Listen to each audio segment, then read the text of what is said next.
এখানে 5 দিয়ে আমরা 7 কে ভাগ করব, আবার 5 দিয়ে 51 কে ভাগ করব। চলুন আমরা এই দুইটা ভাগের মধ্যে ভাগশেষ কোনটি সেটি নির্ণয় করি। যখন আমি 7 কে ভাগ করব তখন লিখব 5 একে কত 5। ওকে, এখানে বিয়োগ করলে বিয়োগফল হলো কত 2। এই অঙ্কে দেখি কি হয়। 5 দিয়ে যখন আমরা 51 কে ভাগ করব, প্রথমে 5 কে 5 এর মধ্যে ভাগ দেব। তাহলে আমরা লিখব কি 5 একে কত 5।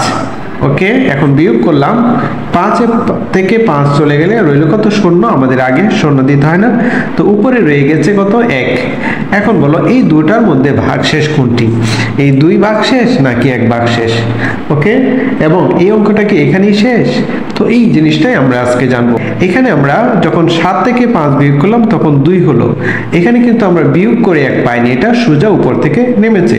তাই বিয়োগ করে যেটা আমরা পাবো সেটা হচ্ছে কি ভাগশেষ। তার মানে এখানে 2 হলো কি ভাগশেষ। ওকে, তাহলে এখানে 1, এটা কি আমাদের অঙ্ক শেষ হয়ে গেল? না, শেষ হয় নাই।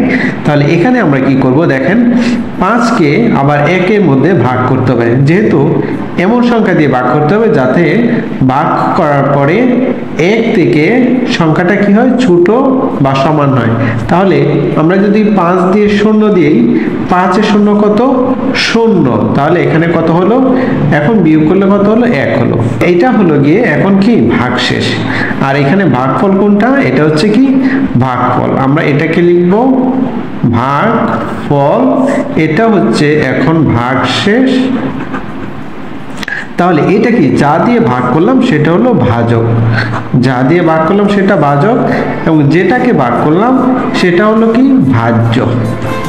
ওকে, তাহলে একসাথে আমরা অনেকগুলো জিনিস শিখে ফেলেছি।